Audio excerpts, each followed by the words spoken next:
आप सभी को मेरा सादर नमस्कार। आज हम आपके समक्ष मर्यादा पुरुषोत्तम भगवान राम के जीवन दर्शन का कुछ अंश साझा करना चाहते हैं, जो आज ही नहीं बल्कि युगों युगों तक मानव जीवन के कल्याण में अपना योगदान करता रहेगा। रामनवमी हिंदू धर्म का बहुत महत्वपूर्ण त्यौहार है, जो हर साल चैत्र महीने शुक्ल पक्ष के 9वें दिन मनाया जाता है। इस दिन भगवान राम की विशेष रूप से पूजा अर्चना की जाती है। न सिर्फ भारत बल्कि भारत के अलग अलग हिस्सों में भी इस पर्व को बहुत हर्ष और उल्लास के साथ मनाया जाता है।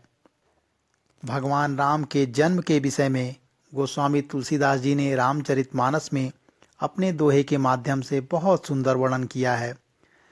नवमी तिथि मधुमास पुनीता, सकल पक्ष अभिजित हरि प्रीता। मध्य दिवस अति शीत न घामा, पावन काल लोक विश्रामा। नवमी तिथि मधुमास पुनीता, सकल पक्ष अभिजित हरि प्रीता। मध्य दिवस अति शीत न घामा, पावन काल लोक विश्रामा। शीतल मंद सुरभि बहबाऊ, हर्षित सुर संतन मन चाऊं। बन कुसुमित गिरि गन मनियारा, स्रवहि सकल सरितामृत धारा। बन कुसुमित गिरि गन मनियारा, स्रवहि सकल सरितामृत धारा। सो अवसर बिरंचि जब जाना, चले सकल सुर साजी विमाना। गगन बिमल सकुल सुरजूथा, गावहीं गुण गंधर्व बरूथा।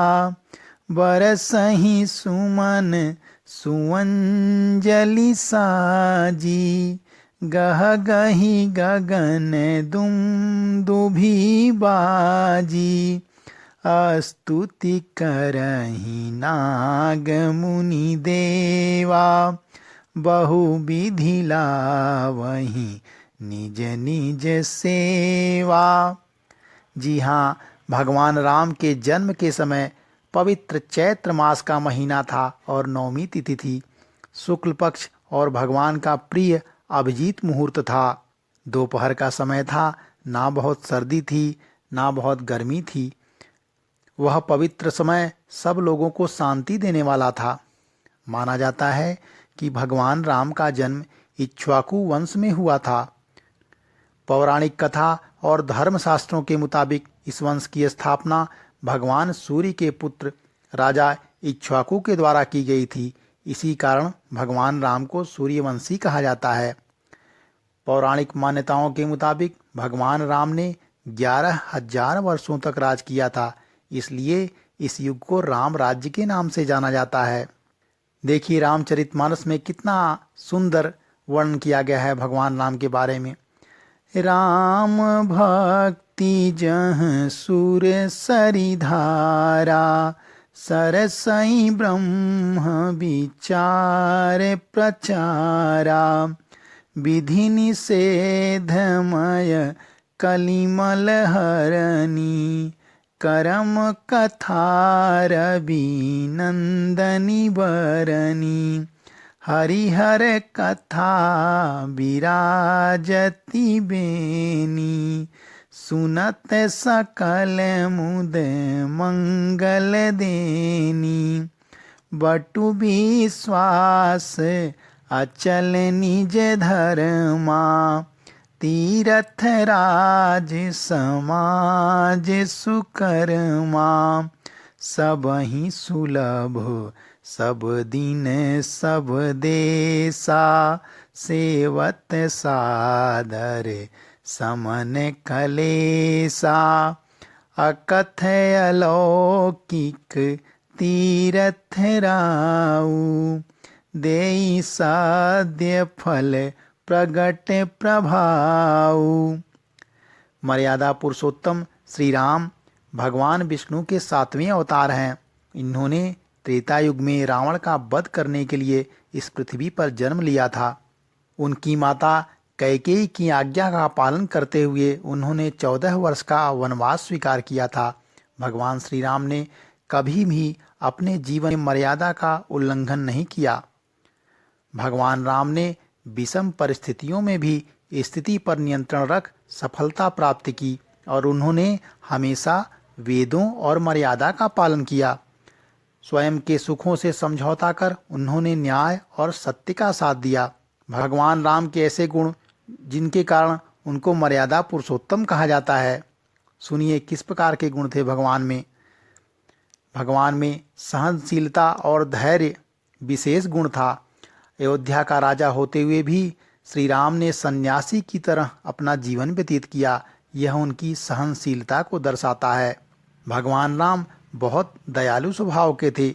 उन्होंने दया कर सभी को अपनी छत्र छाया में लिया। उन्होंने सभी को आगे बढ़ कर के नेतृत्व करने का अधिकार दिया। सुग्रीव को राज्य दिलाना उनके दयालु स्वभाव का ही प्रतीक है। भगवान ने हर जाति और हर वर्ग के व्यक्तियों के साथ मित्रता की। हर रिश्ते को भगवान राम ने दिल से निभाया। केवट हो या सुग्रीव, निषाद राज अथवा विभीषण, सभी मित्रों के लिए उन्होंने स्वयं कई बार संकट झेले। भगवान राम एक कुशल प्रबंधक थे।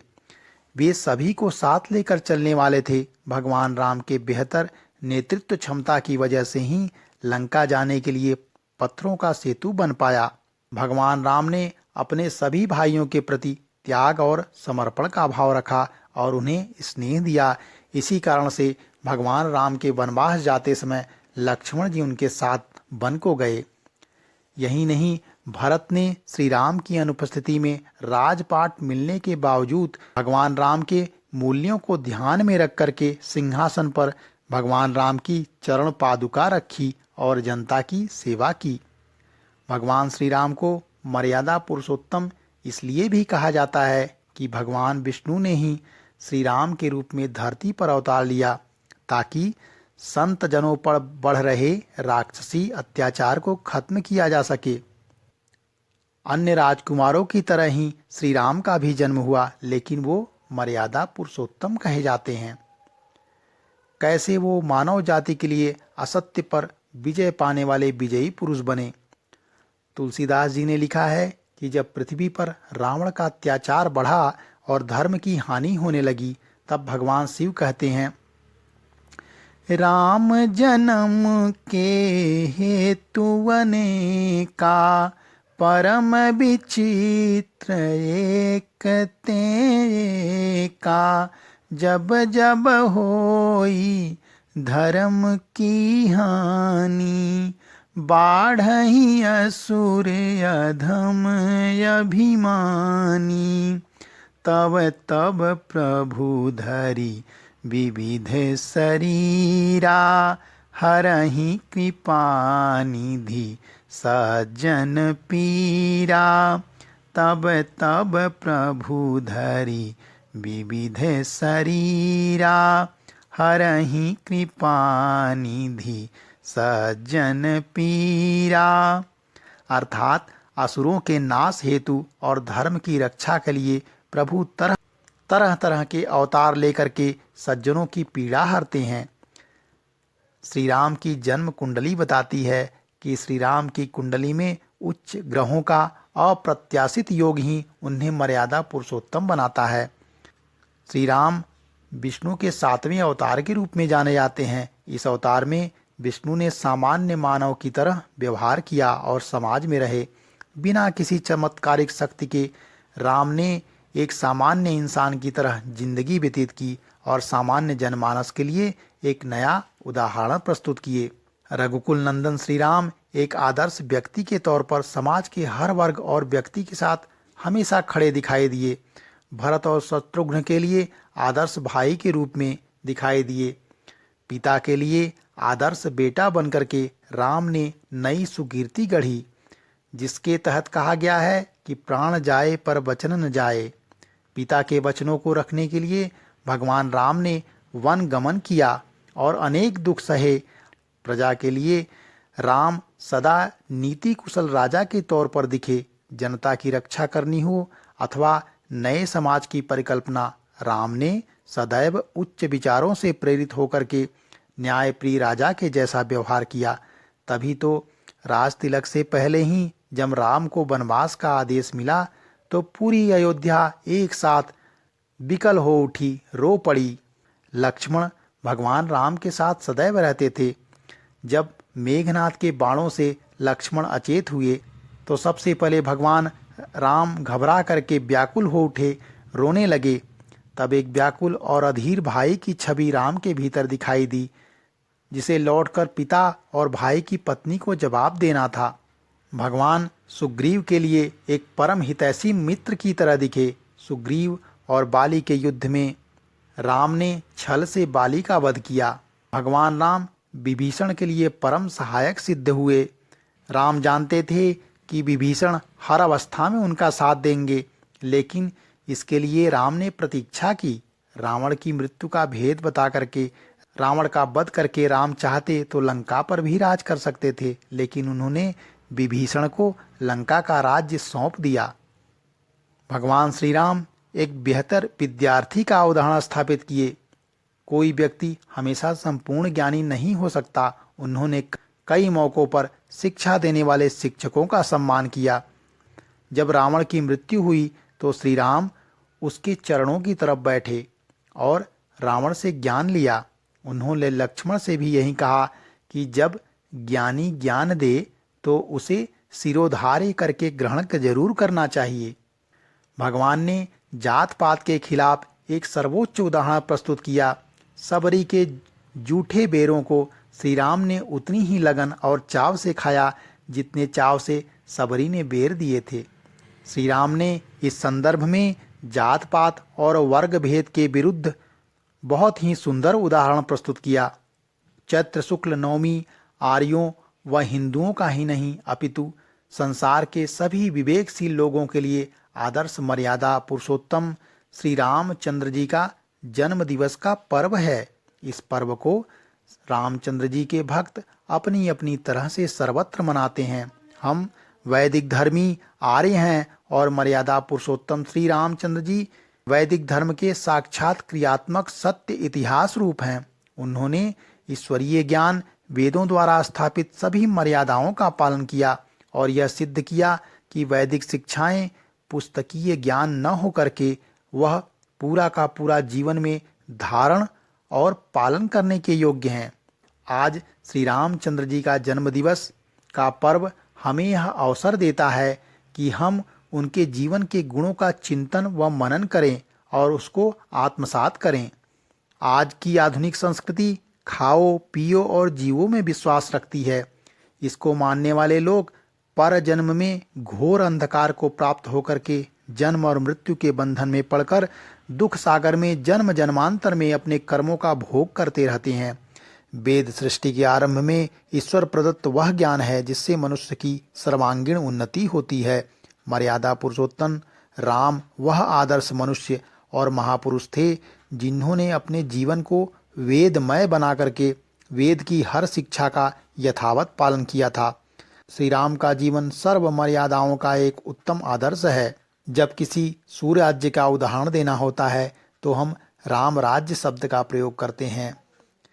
इसके अनुरूप ही उनके सभी भक्तों और अनुयायियों का भी जीवन होना चाहिए। एक समय ऐसा आया कि नारद जी महर्षि वाल्मीकि जी के आश्रम में पहुंचे और दोनों के मध्य वार्तालाप हुआ। इस अवसर पर लाभ उठा करके महर्षि वाल्मीकि जी ने नारद जी से प्रश्न किए। उन्होंने उनसे पूछा कि हे मुनिवर, इस समय संसार में गुणवान, पराक्रमी, धर्मज्ञ, कृतज्ञ, सत्यवक्ता और अपने व्रत में दृढ़ पुरुष कौन है? सदाचार से युक्त, सब प्राणियों के कल्याण में तत्पर, विद्वान, सामर्थ्यशाली और देखने में सबसे सुंदर पुरुष कौन है? जो तपस्वी तो हो परंतु क्रोधी न हो, तेजस्वी तो हो परंतु ईर्ष्यालु न हो, इन सब पर दया, अक्रोध आदि गुणों से युक्त होते हुए भी जब रोष आए तो जिसके सामने देवजन भी कांपने लगे। हे तपेश्वर, यदि आप किसी ऐसे महापुरुष को जानते हैं तो उसका वृत्तांत मुझको बताइए, क्योंकि आप त्रिलोक भ्रमण करने वाले हैं। वाल्मीकि जी के प्रश्नों का उत्तर देते हुए नारद जी ने कहा कि वाल्मीकि जी, अयोध्या में इक्ष्वाकु वंश से उत्पन्न हुआ राम नाम से जो प्रसिद्ध राजा राज करता है, वह इन सब गुणों से युक्त है जिसका आपने उल्लेख किया है। नारद मुनि ने राम का तब तक का संपूर्ण जीवन चरित्र भी संक्षेप में वाल्मीकि जी को सुना और बता दिया। सुग्रीव और विभीषण ने राम की संकट के समय सहायता की। राम ने उन दोनों का संकट निवारण करके उन दोनों को ही राज्य दिला करके उस सहायता का जो भव्य चिन्ह दिया, वह राम की कृतज्ञता की भावना स्पष्ट करता है। श्री रामचंद्र जी ने अपने सत्यवादिता से सत्य को गौरवान्वित कर दिया था। रामचंद्र जी सत्य के जीते जागते मूर्त रूप थे। यदि राम कुछ हैं तो वह सत्य को धारण और उसका पालन करने के कारण ही है। सत्य कहना और सत्य करना, ये दो राम के मुख्य गुण थे। राम के दो वाक्य ही उनके अपने चरित्र का सांगोपांग चित्रण कर देते हैं। महाराजा दशरथ के समक्ष कैकेयी ने जब राम को बनवाने का कठोर आदेश देने के लिए कुछ आनाकानी की तो राम ने कहा कि हे देवी, राजा क्या चाहते हैं वह मुझे बताइए, मैं उसे पूरा करूंगा, यह मेरी प्रतिज्ञा है। रामचंद्र तो इसके आगे कहते हैं कि न आज तक मैंने कभी झूठ बोला है और न आगे कभी बोलूंगा। वस्तुतः सत्य और उसके पालन में दृढ़ता राम के भव्य जीवन के दो प्रधान तत्व हैं। श्री रामचंद्र जी के गुण उनके प्रत्येक भक्त में होने चाहिए। यदि ऐसा है तो वस्तुतः वह ही श्री राम भक्त है। श्री रामचंद्र जी का जीवन विश्व के महापुरुषों के जीवन साहित्य में सर्वोत्तम और उत्कृष्ट स्थान रखता है। उनका जीवन परम आदर्श है, जिसका अध्ययन, चिंतन, मनन और आचरण जीवन को सार्थक करने में समर्थ है। आप सभी को रामनवमी की बहुत बहुत हार्दिक मंगल शुभकामनाएं। आप सभी के स्नेह और आशीर्वाद के लिए हृदय से सादर धन्यवाद। जय श्री राम।